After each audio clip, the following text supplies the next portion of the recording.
சங்கீதம் 76. யூதாவில் தேவன் அறியப்பட்டவர், இஸ்ரவேலில் அவருடைய நாமம் பெரியது. சாலேமில் அவருடைய கூடாரமும் சியோனில் அவருடைய வாசஸ்தலமும் இருக்கிறது. அங்கே இருந்து வில்லின் அம்புகளையும் கேடகத்தையும் பட்டயத்தையும் யுத்தத்தையும் முறித்தார். மகத்துவமுள்ளவரே, கொள்ளையுள்ள பர்வதங்களை பார்க்கலும் நீர் பிரகாசமுள்ளவர். தைரிய நெஞ்சுள்ளவர்கள் கொள்ளையிடப்பட்டு நித்திரை அடைந்து அசந்தார்கள். வல்லமையுள்ள எல்லா மனுஷருடைய கைகளும் அவர்களுக்கு உதவாமற் போயிற்று. யாக்கோபின் தேவனே, உம்முடைய கண்டிதத்தினால் இரதங்களும் குதிரைகளும் உறங்கி விழுந்தது. நீரே பயங்கரமானவர். உமது கோபம் மூழும்போது உமக்கு முன்பாக நிற்பவன் யார்? நியாயம் விசாரிக்கவும் பூமியில் சிறுமைப்பட்டவர்கள் யாவரையும் ரட்சிக்கவும் தேவரீர் எழுந்தருளின போது வானத்திலிருந்து நியாய தீர்ப்பு கேட்க பண்ணினீர். பூமி பயந்து அமர்ந்தது. மனுஷனுடைய கோபம் உமது மகிமை விளங்க பண்ணும். மிஞ்சு கோபத்தை நீர் அடக்குவீர். பொருத்தனை பண்ணி அதை உங்கள் தேவனாகிய கர்த்தருக்கு நிறைவேற்றுங்கள். அவரை சூழ்ந்திருக்கிற அனைவரும் பயங்கரமானவருக்கு காணிக்கைகளை கொண்டு வர கடவர்கள். பிரபுக்களின் ஆவியை அடக்குவார். பூமியின் ராஜாக்களுக்கு அவர் பயங்கரமானவர். சங்கீதம் 77. நான் தேவனை நோக்கி என் சத்தத்தை உயர்த்தி கெஞ்சினேன். என் சத்தத்தை தேவனிடத்தில் உயர்த்தினேன். அவர் எனக்கு செவி கொடுத்தார். என் ஆபத்து நாளில் ஆண்டவரை தேடினேன். இரவிலும் என் கை தளராமல் விரிக்கப்பட்டிருந்தது. என் ஆத்துமா ஆறுதல் அடையாமற் போயிற்று. நான் தேவனை நினைத்த போது அலறினேன். நான் தியானிக்கும் போது என் ஆவி தொய்ந்து போயிற்று. நான் தூங்காதபடி என் கண்ணிமைகளை பிடித்திருக்கிறீர். நான் பேச மாட்டாதபடி சஞ்சலப்படுகிறேன். பூர்வ நாட்களையும் ஆதி காலத்து வருஷங்களையும் சிந்திக்கிறேன். காலத்தில் என் சங்கீதத்தை நான் நினைத்து என் இருதயத்தோடே சம்பாஷித்துக் கொள்ளுகிறேன். என் ஆவி ஆராய்ச்சி செய்தது. ஆண்டவர் நித்திய காலமாய் தள்ளிவிடுவாரோ? இனி ஒருபோதும் தயை செய்யாதிருப்பாரோ? அவருடைய கிருபை முற்றிலும் அற்று போயிற்றோ? வாக்குத்தத்தமானது தலைமுறை தலைமுறைக்கும் ஒளிந்து போயிற்றோ? தேவன் இரக்கம் செய்ய மறந்தாரோ? கோபத்தினாலே தமது உருக்கமான இரக்கங்களை அடைத்து கொண்டாரோ என்றேன். அப்பொழுது நான், இது என் பலவீனம். ஆனாலும் உன்னதமானவருடைய வலது கரத்திலுள்ள வருஷங்களை நினைவு கூறுவேன். கர்த்தருடைய செயல்களை நினைவு கூறுவேன். உம்முடைய பூர்வ காலத்து அதிசயங்களையே நினைவு கூறுவேன். உம்முடைய கிரியைகள் எல்லாம் தியானித்து உம்முடைய செயல்களை யோசிப்பேன் என்றேன். தேவனே, உமது வழி பரிசுத்த ஸ்தலத்தில் உள்ளது. நம்முடைய தேவனை போல் பெரிய தேவன் யார்? அதிசயங்களை செய்கிற தேவன் நீரே. ஜனங்களுக்குள்ளே உம்முடைய வல்லமை விளங்க பண்ணினீர். யாக்கோபு யோசேப்பு என்பவர்களின் புத்திரராகிய உம்முடைய ஜனங்களை உமது புயத்தினாலே மீட்டு கொண்டீர். ஜலங்கள் உம்மை கண்டது. தேவனே, ஜலங்கள் உம்மை கண்டு தத்தளித்தது. ஆழங்களும் கலங்கினது. மேகங்கள் ஜலங்களை பொழிந்தது. ஆகாய மண்டலங்கள் முழக்கமிட்டது. உம்முடைய அம்புகளும் தெரிப்புண்டு பறந்தது. உம்முடைய குமுறலின் சத்தம் சுழல் காற்றில் முழங்கினது. மின்னல்கள் பூச்சக்கரத்தை பிரகாசிப்பித்தது. பூமி குலுங்கி அதிர்ந்தது. உமது வழி கடலிலும் உமது பாதைகள் திரண்ட தண்ணீர்களிலும் இருந்தது. உமது காலடிகள் தெரியப்படாமற் போயிற்று. மோசே ஆரோன் என்பவர்களின் கையால் உமது ஜனங்களை ஒரு ஆட்டு மந்தியை போல வழிநடத்தினீர். சங்கீதம் 78. என் ஜனங்களே, என் உபதேசத்தை கேளுங்கள். என் வாயின் வசனங்களுக்கு உங்கள் செவிகளை சாயுங்கள். என் வாயை ஓமைகளால் திறப்பேன். பூர்வகாலத்து மறைபொருட்களை வெளிப்படுத்துவேன். அவைகளை நாங்கள் கேள்விப்பட்டு அறிந்தோம். எங்கள் பிதாக்கள் அவைகளை எங்களுக்கு தெரிவித்தார்கள். பின்வரும் சந்ததியான பிள்ளைகளுக்கு நாங்கள் அவைகளை மறைக்காமல் கர்த்தரின் துதிகளையும் அவருடைய பலத்தையும் அவர் செய்த அவருடைய அதிசயங்களையும் விவரிப்போம். அவர் யாக்கோபிலே சாட்சியை ஏற்படுத்தி இஸ்ரவேலிலே வேதத்தை ஸ்தாபித்து அவைகளை தங்கள் பிள்ளைகளுக்கு அறிவிக்கும்படி நம்முடைய பிதாக்களுக்கு கட்டளையிட்டார். இனி பிறக்கும் பிள்ளைகளாகிய பின் சந்ததியார் அதை அறிந்து கொண்டு அவர்கள் எழும்பி தங்கள் பிள்ளைகளுக்கு அவைகளை சொல்லும்படிக்கும் தேவன் மேல் அவர்கள் தங்கள் நம்பிக்கையை வைத்து தேவனுடைய செயல்களை மறவாமல் அவர் கற்பனைகளை கைக்கொள்ளும்படிக்கும் இருதயத்தை செவ்வைப்படுத்தாமலும் தேவனை உறுதியாய் பற்றிக்கொள்ளாமலும் இருந்த முரட்டாட்டமும் கலகமுள்ள சந்ததியாகிய தங்கள் பிதாக்களுக்கு அவர்கள் ஒப்பாகாதபடிக்கும் இவைகளை கட்டளையிட்டார். ஆயுதம் அணிந்த வில் வீரரான எப்ராயிம் புத்திரர் யுத்த நாளிலே முதுகு காட்டினார்கள். அவர்கள் தேவனுடைய உடன்படிக்கையை கை கொள்ளாமலும் அவருடைய கட்டளைகளின்படி நடக்க சம்மதியாமலும் அவருடைய செயல்களையும் அவர் தங்களுக்கு காண்பித்த அதிசயங்களையும் மறந்தார்கள். அவர்களுடைய பிதாக்களுக்கு முன்பாக எகிப்து தேசத்து சோவான் வெளியிலே அவர் அதிசயமானவைகளை செய்தார். கடலை பிளந்து அவர்களை கடக்க பண்ணி ஜலத்தை குவியலாக நிற்கும்படி செய்தார். பகலிலே மேகத்தினாலும் முழுவதும் அக்கினி வெளிச்சத்தினாலும் அவர்களை வழி நடத்தினார். வனாந்திரத்திலே கன்மலைகளை பிளந்து மகா ஆழங்களிலிருந்து தண்ணீரை அவர்களுக்கு குடிக்க கொடுத்தார். கன்மலையிலிருந்து நீரோட்டங்களை புறப்பட பண்ணி தண்ணீரை நதி போல் ஓடி வரும்படி செய்தார். என்றாலும் அவர்கள் பின்னும் அவருக்கு விரோதமாய் பாவம் செய்து வறண்ட வெளியிலே உன்னதமானவருக்கு கோபம் ஊட்டினார்கள். தங்கள் இச்சைக்கேற்ற போஜனத்தை கேட்டு தங்கள் இருதயத்தில் தேவனை பரீட்சை பார்த்தார்கள். அவர்கள் தேவனுக்கு விரோதமாய் பேசி, தேவன் வனாந்திரத்திலே போஜன பந்தி ஆயத்தப்படுத்த கூடுமோ? இதோ அவர் கன்மலை அடித்ததினால் தண்ணீர் புறப்பட்டு நதிகளாய் புரண்டு வந்தது. அவர் அப்பத்தையும் கொடுக்க கூடுமோ? தம்முடைய ஜனத்திற்கு மாம்சத்தை ஆயத்தப்படுத்துவாரோ என்றார்கள். ஆகையால் கர்த்தர் அதை கேட்டு கோபம் கொண்டார். அவர்கள் தேவனை விசுவாசியாமலும் அவருடைய ரட்சிப்பை நம்பாமலும் போனதனால் யாக்கோபுக்கு விரோதமாய் அக்கினி பற்றி எரிந்தது. இஸ்ரவேலுக்கு விரோதமாய் கோபம் உண்டது. அவர் உயரத்திலுள்ள மேகங்களுக்கு கட்டளையிட்டு வானத்தின் கதவுகளை திறந்து மன்னாவை அவர்களுக்கு ஆகாரமாய் வர்ஷிக்க பண்ணி வானத்தின் தானியத்தை அவர்களுக்கு கொடுத்தார். தூதர்களின் அப்பத்தை மனுஷன் சாப்பிட்டான். அவர்களுக்கு ஆகாரத்தை பூரணமாய் அனுப்பினார். ஆகாசத்திலே கீழ்காற்றை வரப்பண்ணி தம்முடைய வல்லமினால் தென்றலையும் வீச செய்து மாம்சத்தை தூளத்தனையாகவும் சிறகுள்ள பறவைகளை கடற்கரை மணத்தனையாகவும் வர்ஷிக்க பண்ணி அவைகளை அவர்கள் பாளையத்தின் நடுவிலும் அவர்கள் கூடாரங்களை சுற்றிலும் இறங்க பண்ணினார். அவர்கள் புசித்து திருப்தி அடைந்தார்கள். அவர்கள் இச்சித்ததை அவர்களுக்கு கொடுத்தார். அவர்கள் தங்கள் இச்சையை வெறுக்கவில்லை. அவர்களுடைய போஜனம் அவர்கள் வாயில் இருக்கும்போதே தேவ கோபம் அவர்கள் மேல் எழும்பி அவர்களில் கொளுத்தவர்களை சங்கரித்து இஸ்ரவேலில் விசேஷித்தவர்களை மடிய பண்ணிற்று. இவையெல்லாம் நடந்தும் அவர் செய்த அதிசயங்களை அவர்கள் நம்பாமல் பின்னும் பாவம் செய்தார்கள். ஆதலால் அவர்கள் நாட்களை விருதாவிலும் அவர்கள் வருஷங்களை பயங்கரத்திலும் கழிய பண்ணினார். அவர்களை அவர் கொல்லும்போது அவரே குறித்து விசாரித்து அவர்கள் திரும்பி வந்து தேவனை அதிகாலமே தேடி தேவன் தங்கள் கன்மலை என்றும் உன்னதமான தேவன் தங்கள் மீட்பர் என்றும் நினைவு கூர்ந்தார்கள்.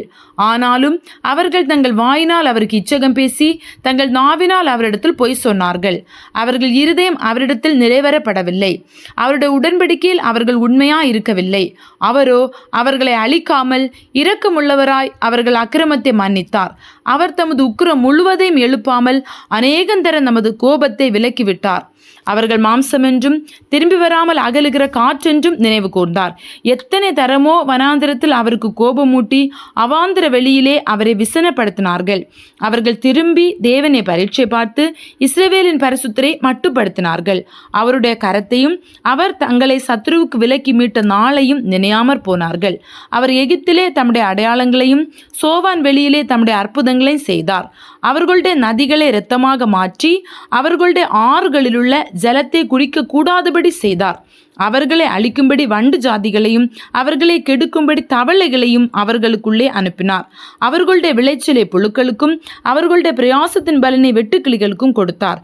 கல்மழையினால் அவர்களுடைய திராட்சை செடிகளையும் ஆலாங்கட்டியினால் அவர்களுடைய அத்திமரங்களை அழித்து அவர்களுடைய மிருக ஜீவன்களை கல்மழைக்கும் அவர்களுடைய ஆடு மாடுகளை இடிகளுக்கும் ஒப்பு கொடுத்தார். தமது உக்கிரமான கோபத்தையும் மூர்க்கத்தையும் சினத்தையும் உபத்திரவத்தையும் தீங்கு செய்யும் தூதர்களையும் அவர்களுக்குள்ளே அனுப்பினார். அவர் தம்முடைய கோபத்துக்கு வழி திறந்து அவர்கள் ஆத்துமாவை மரணத்துக்கு விலக்கி காவாமல் அவர்கள் ஜீவனை கொள்ளை நோக்கி ஒப்பு கொடுத்தார். எகிப்திலே தலைச்சன்கள் அனைத்தையும் காமின் கூடாரங்களிலே அவர்களுடைய பெலனில் முதற்பலனான யாவரையும் அழித்து தம்முடைய ஜனங்களை ஆடுகளைப் போல் புறப்பட பண்ணி அவர்களை வனாந்திரத்திலே மந்தையை போல் கூட்டிக் கொண்டு போய் அவர்கள் பயப்படாதபடிக்கு அவர்களை பத்திரமாய் வழிநடத்தினார். அவர்கள் சத்துருக்களை கடல் மூடி போட்டது. அவர்களை தமது பரிசுத்த ஸ்தலத்தின் எல்லை வரைக்கும் தமது வலதுகர சம்பாதித்த இந்த பர்வதம் மட்டும் அழைத்து கொண்டு வந்து அவர்கள் முகத்திற்கு முன்பாக ஜாதிகளை துரத்திவிட்டு தேசத்தை நூல் போட்டு பங்கிட்டு அவர்களுடைய கூடாரங்களில் இஸ்ரவேலின் கோத்திரங்களை குடியேற்றினார். ஆனாலும் அவர்கள் உன்னதமான தேவனை பரீட்சை பார்த்து அவருக்கு கோபமூட்டி அவருடைய சாட்சிகளை கை கொள்ளாமற் போய் தங்கள் பிதாக்களைப் போல வழி விலகி துரோகம் பண்ணி மோசம் போக்கும் வில்லை போல் துவண்டு தங்கள் மேடைகளினால் அவருக்கு கோபமூட்டி தங்கள் விக்கிரங்களினால் எரிச்சல் உண்டாக்கினார்கள். தேவன் அதை கேட்டு உக்கிரமாகி இஸ்ரவேலை மிகவும் வெறுத்து தாம் மனுஷருக்குள்ளே போட்ட கூடாரமாகிய சீலோ சீலோவிலுள்ள வாசஸ்தலத்தை விட்டு விலகி தமது பலத்த சிறையிருப்புக்கும் தமது மைமே சத்ருன் கைக்கும் ஒப்பு கொடுத்து தமது ஜனத்தை பட்டயத்துக்கு இரையாக்கி தமது சுதந்திரத்தின் மேல் கோபம் கொண்டார். அவர்கள் வாலிபரை அக்கினி பட்சித்தது. அவர்கள் கன்னியாஸ்திரிகள் வாழ்க்கைப்படாதிருந்தார்கள். அவர்களுடைய ஆசாரியர்கள் பட்டயத்தால் விழுந்தார்கள். அவர்களுடைய விதவைகள் அழவில்லை. அப்பொழுது ஆண்டவர் நித்திரை தெளிந்தவனைப் போலவும் திராட்சரசத்தால் கெம்பியிருக்கிற பராக்கிரமசாலியைப் போலவும் விழித்து தம்முடைய சத்துருக்களை பின்புறமாக அடித்து அவர்களுக்கு நித்திய நிந்தையை வரப்பண்ணினார். அவர் யோசேப்பின் கூடாரத்தை புறக்கணித்தார். எப்ராயிம் கோத்திரத்தை அவர் தெரிந்து கொள்ளாமல் யூதா கோத்திரத்தையும் தமக்கு பிரியமான சீயோன் பர்வதத்தையும் தெரிந்து கொண்டார். தம்முடைய பரிசுத்த ஸ்தலத்தை மலைகளைப் போலவும் என்றைக்கும் நிற்கும்படி தாம் அஸ்திபாரப்படுத்தின பூமியைப் போலவும் கட்டினார். தம்முடைய தாசனாகிய தாவீதை தெரிந்து கொண்டு ஆட்டு தொழுவங்களிலிருந்து அவனை எடுத்தார். கரவல் ஆடுகளின் பின்னாக திரிந்த அவனை தம்முடைய ஜனமாகிய யாக்கோபையும் தம்முடைய சுதந்திரமாகிய இஸ்ரவேலை மேய்ப்பதற்காக அழைத்து கொண்டு வந்தார்.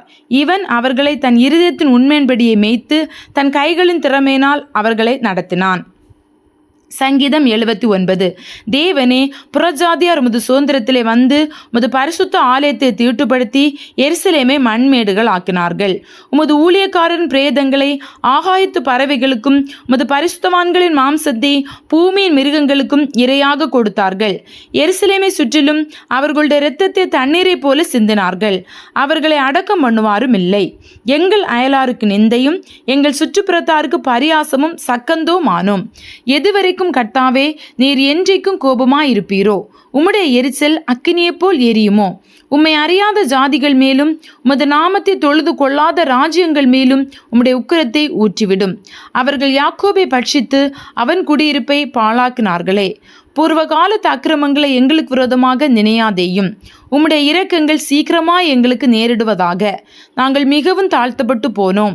எங்களை ரட்சிக்கும் தேவனே, நீர் உமது நாமத்தின் மகிமை நிமித்தம் எங்களுக்கு உதவி செய்து உமது நாமத்தின் நிமித்தம் எங்களை விடுவித்து எங்கள் பாவங்களை நிவர்த்தியாக்கும். அவர்களுடைய தேவன் எங்கே என்று புறஜாதிகள் சொல்வானேன்? உமது ஊழியக்காரருடைய சிந்துண்ட இரத்தத்தின் பழிவாங்குதல் ஜாதிகளுக்குள்ளே எங்கள் கண்களுக்கு முன்பாக விளங்கும்படி செய்யும். கட்டுண்டவனுடைய பெருமூச்சு உமக்கு முன்பாக வரட்டும். கொலைக்கு நியமிக்கப்பட்டவர்களை உமது புயபலத்தினால் உயிரோடே காத்தருளும். ஆண்டவரே, எங்கள் அயலாருமை நிந்தித்த நிந்தையை ஏளத்தனையாக அவர்கள் மடியிலே திரும்ப பண்ணும். அப்பொழுது உம்முடைய ஜனங்களும் உம்முடைய மேய்ச்சலின் நாடுகளும் ஆகிய நாங்கள் உம்மை என்றென்றைக்கும் புகழுவோம். தலைமுறை தலைமுறையாக உமது ஸ்துதியை சொல்லி வருவோம். சங்கீதம் 80. இஸ்ரவேலின் மேய்ப்பரே, யோசேப்பை ஆட்டு மந்தியை போல நடத்துகிறவரே, செவிகொடும். கேருபீன்கள் மத்தியில் வாசம் பண்ணுகிறவரே, பிரகாசியும். எப்ராயிம், பென்யமீன், மனாசே என்பவர்களுக்கு முன்பாக நீர் உமது வல்லமை எழுப்பி எங்களை ரட்சிக்க வந்தருளும். தேவனே, எங்களை திருப்பி கொண்டு வாரும். உமது முகத்தை பிரகாசிக்க பண்ணும். அப்பொழுது ரட்சிக்கப்படுவோம். சேனைகளின் தேவனாகிய கர்த்தாவே, உமது ஜனத்தின் விண்ணப்பத்துக்கு விரோதமாய் நீர் எதுவரைக்கும் கோபம் கொள்வீர்? கண்ணீராகிய அப்பத்தை அவர்களுக்கு போஜனமாகவும் மிகுதியான கண்ணீரையே அவர்களுக்கு பானமாகவும் கொடுத்தீர். எங்கள் அயலாருக்கு எங்களை வழக்காக வைக்கிறீர். எங்கள் சத்துருக்கள் எங்களை பரியாசம் பண்ணுகிறார்கள். சேனைகளின் தேவனே, எங்களை திருப்பி கொண்டு வாரும். உமது முகத்தை பிரகாசிக்க பண்ணும். அப்பொழுது ரட்சிக்கப்படுவோம். நீர் எகிப்திலிருந்து ஒரு திராட்சை கொடியை கொண்டு வந்து ஜாதிகளை துரத்திவிட்டு அதை நாட்டினீர். அதற்கு இடத்தை ஆயத்தப்படுத்தினீர். அது வேரூன்றி தேசமெங்கும் படர்ந்தது. அதை நிழலால் மலைகளும் அதன் கிளைகளால் திவ்யமான கேதுருக்களும் மூடப்பட்டது. அது தன் கொடிகளை சமுத்திரமட்டாகவும் தன் கிளைகளை நதிமட்டாகவும் படரவிட்டது. இப்பொழுதோ வழிநடக்கிற யாவரும் அதை பறிக்கும்படியாக அதன் அடைப்புகளை ஏன் தகர்த்து போட்டீர்? காட்டுப்பன்றி அதை உழுது போடுகிறது. வெளியின் மிருகங்கள் அதை மேய்ந்து போடுகிறது. சேனைகளின் தேவனே, திரும்பி வாரும். வானத்திலிருந்து கண்ணோக்கி பார்த்து இந்த திராட்சை செடியை விசாரித்தருளும். உம்முடைய வலதுகரம் நாட்டின கொடியையும் உமக்கு நீர் திடப்படுத்தின கிளையையும் கடாட்சி தருளும். அது அக்கினியால் சுடப்பட்டும் வெட்டுண்டும் போயிற்று. உம்முடைய முகத்தின் பயமுறுத்தலால் அழிந்து போகிறார்கள். உமது கரம் உமது வலது பாரிசத்து புருஷன் மீதிலும் உமக்கு நீர் திடப்படுத்தின மனுஷகுமாரன் மீதிலும் இருப்பதாக. அப்பொழுது உம்மை விட்டு பின்வாங்க மாட்டோம். எங்களை உயிர்ப்பியும். அப்பொழுது உமது நாமத்தை தொழுது கொள்ளுவோம். சேனைகளின் தேவனாகிய கர்த்தாவே, எங்களை திருப்பி கொண்டு வாரும். உமது முகத்தை பிரகாசிக்க பண்ணும். அப்பொழுது ரட்சிக்கப்படுவோம்.